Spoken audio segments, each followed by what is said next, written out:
Hey guys, I am Amrita Agarwal from Amrita Agarwal coaching centre. मैं अपने channel पर डेली एसएससी सीजीएल टीयर 2 के प्रीवियस ईयर क्वेश्चन लेकर के आती हूँ। एसएससी फेज 10 का एग्ज़ाम 1 अगस्त से 5 अगस्त तक है। इस वजह से मैं डेली आपके लिए मैथ्स के एक्सपेक्टेड क्वेश्चन जो आपके एग्ज़ाम में आ सकते हैं वो लेकर के आऊँगी। ये एसएससी फेज 9 में पूछा गया क्वेश्चन है। इसी टाइप के क्वेश्चन आपसे एसएससी फेज 10 में पूछने की संभावना है। इस वजह से मैं क्वेश्चन लेकर के आई हूँ। डेली एसएससी सीजीएल टीयर 2 के प्रीवियस ईयर क्वेश्चन जिस तरीके से मैं अपने चैनल पे देती आई हूँ वैसे ही कंटिन्यू मैं देती रहूँगी। साथ में आपको एसएससी फेज 10 के भी एक्सपेक्टेड क्वेश्चन मिलते रहेंगे। तो चलिए अब स्टार्ट करते हैं।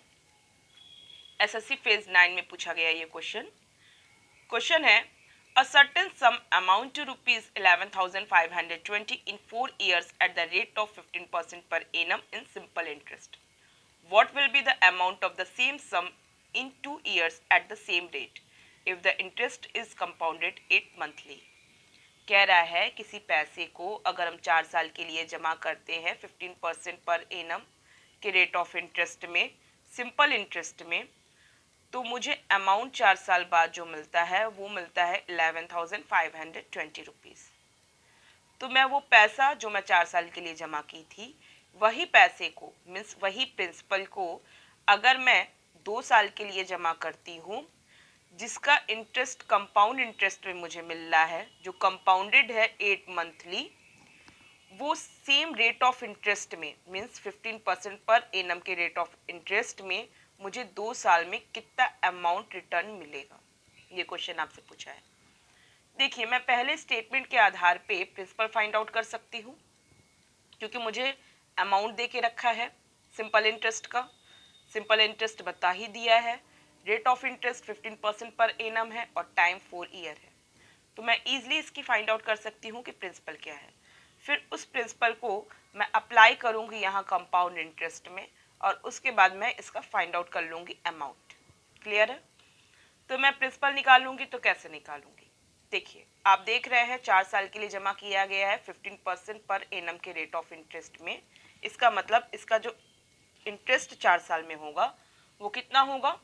4 इंटू 15% ऑफ प्रिंसिपल, वही इंटरेस्ट होगा। मीन्स कि 15 इंटू 4 मीन्स 60% ऑफ प्रिंसिपल, ये इंटरेस्ट मुझे मिलेगा 4 साल में। यहाँ अमाउंट दे के रखा है तो इसका मतलब ये क्या हो गया? ये हो गया 160%। इंटरेस्ट 60% और अमाउंट हो जाएगा 160%। मीन्स मैं फ्रैक्शन में लिख सकती हूँ 160 upon 100, P is equal to 11,520 rupees. किसी को कोई डाउट नहीं होगा, सिंपल है। प्रिंसिपल फाइंड आउट करूंगी तो क्या करना होगा? 11,520 डिवाइडेड बाय 16 मल्टीप्लाइड बाय 10।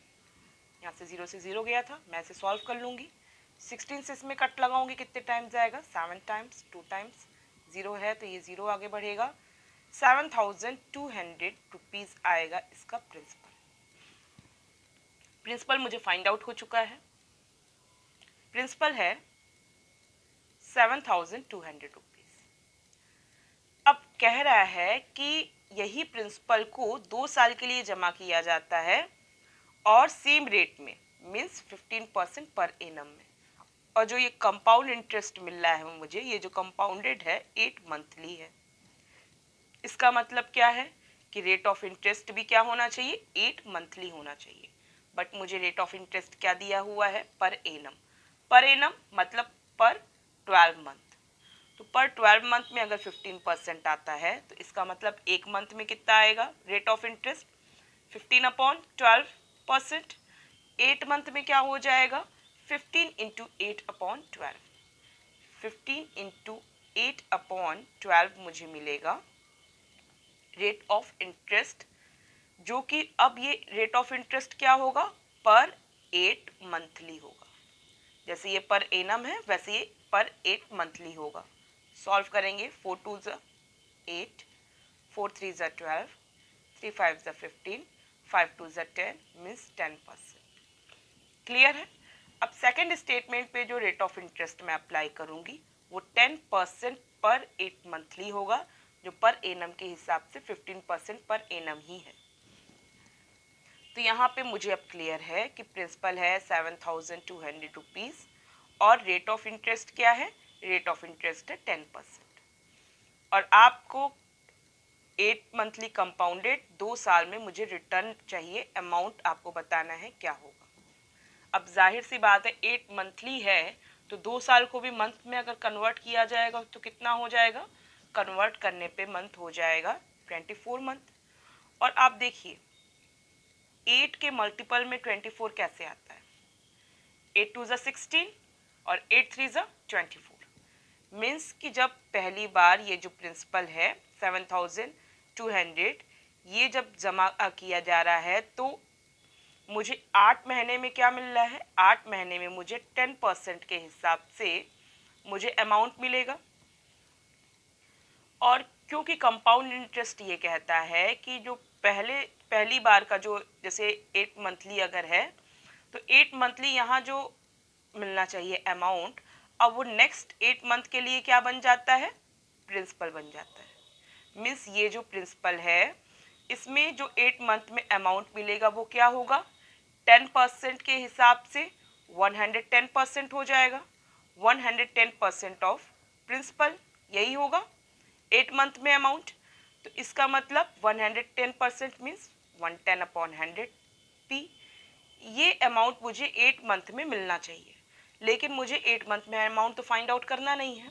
तो यही जो 8 मंथ में अमाउंट मिलना चाहिए ये अब नेक्स्ट 8 मंथ के लिए बन जाएगा प्रिंसिपल, और ये क्या हो जाएगा 11/10 इंटू पी। अब यही प्रिंसिपल हो गया है तो अब ये 8 मंथ के लिए कितना अमाउंट मुझे देगा, मीन्स अगर हमसे पूछा होता कि 16 मंथ में आपको कितना मिलेगा पैसा, तो अब नेक्स्ट अब जो 8 मंथ में मुझे अमाउंट मिलना चाहिए वो क्या होगा, इस प्रिंसिपल का 110%। मीन्स ये जो प्रिंसिपल है इसका 110%, मीन्स 110% आप समझ चुके हैं 11/10 है, बस 11/10 ऑफ 11/10 पी। अब ये मुझे 16 मंथ में अमाउंट मिलना चाहिए, लेकिन मुझे चाहिए अमाउंट कितने समय में, मुझे चाहिए अमाउंट 2 साल में, मीन्स 24 मंथ में।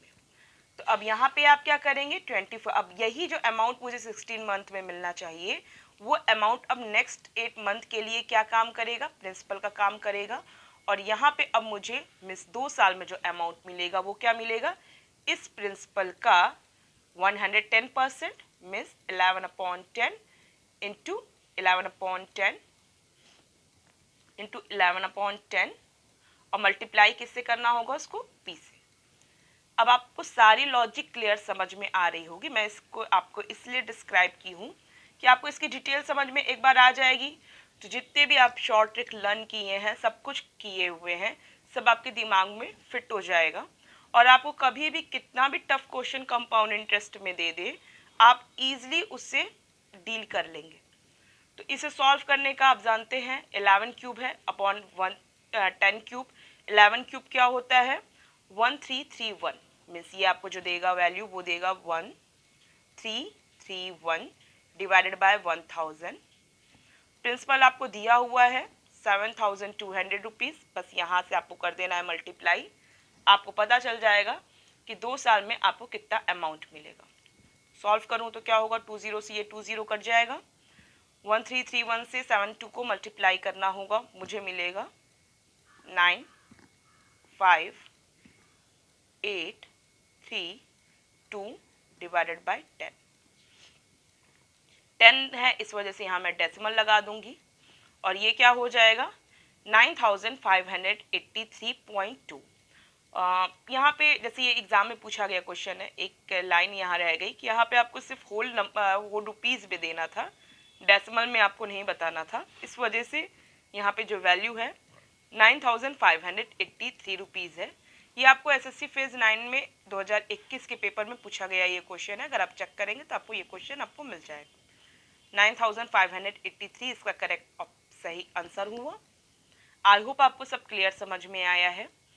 अब मैं आपको एक पॉइंट बताना चाहती हूँ कि जब भी आपसे अब नेक्स्ट टाइम पे इस तरीके से क्वेश्चन करेगा तो सबसे पहले तो आपको क्या करना है, आजकल बहुत ज़्यादा एग्जाम में क्वेश्चन पूछे जा रहे हैं 8 मंथली 6 मंथली 9 मंथली करके, तो आप यहाँ पे रेट ऑफ इंटरेस्ट अगर पर एनम में दिया है तो इजीली डील कर सकते हैं, यहाँ कोई प्रॉब्लम नहीं है। तो रेट ऑफ इंटरेस्ट आप उसी हिसाब से बना लीजिए। और उसके बाद जो भी अमाउंट यहाँ पे इस तरीके से मैं आपको एक्सप्लेन की हूँ, यहाँ पे क्या था, आपको सोचने के लिए कुछ नहीं था। आपको कितने 3 पार्ट में, जैसे 8 मंथली तो क्या है, 8 3 सा 24 मंथ होता है। इसका मतलब आपको क्या है, 3 टाइम्स के लिए बनाना है। 3 टाइम्स का मतलब क्या है कि आपको जितना भी परसेंट, जैसे कि यहाँ रेट ऑफ इंटरेस्ट 10% आया है तो 110% ऑफ प्रिंसिपल के हिसाब से निकलता है। अगर यही 12% आया होता तो क्या हो जाता, 112% ऑफ प्रिंसिपल होता।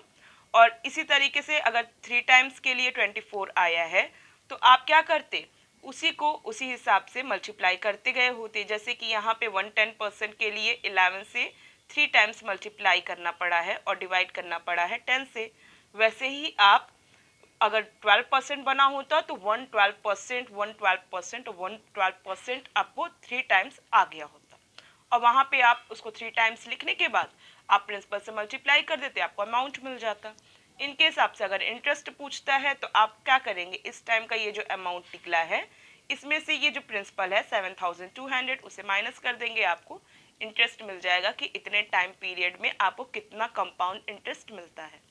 तो मैंने आपको काफ़ी बेसिक चीज़ बताई है, क्योंकि आजकल जो क्वेश्चन है, आजकल क्वेश्चन इसी तरीके से बना रहा है कि अगर आपका बेसिक पॉइंट क्लियर है तो आपके लिए क्वेश्चन बहुत ईजी है। अदरवाइज आप सिर्फ लर्न करके अगर बैठे हैं तो क्वेश्चन थोड़ा घुमाएगा तो आपको प्रॉब्लम होगी। इस वजह से मैंने काफ़ी बेसिक से क्लियर किया है। आई होप आपको सब क्लियर समझ में आया है और आपको इसकी ट्रिक भी दिमाग में बैठ गई है कि नेक्स्ट टाइम सब जो भी क्वेश्चन पूछेगा तो आप यही काम को जल्दी कर पाएंगे और कभी आपको कंपाउंड इंटरेस्ट के क्वेश्चन में सॉल्व करने में अब दिक्कत नहीं आएगी।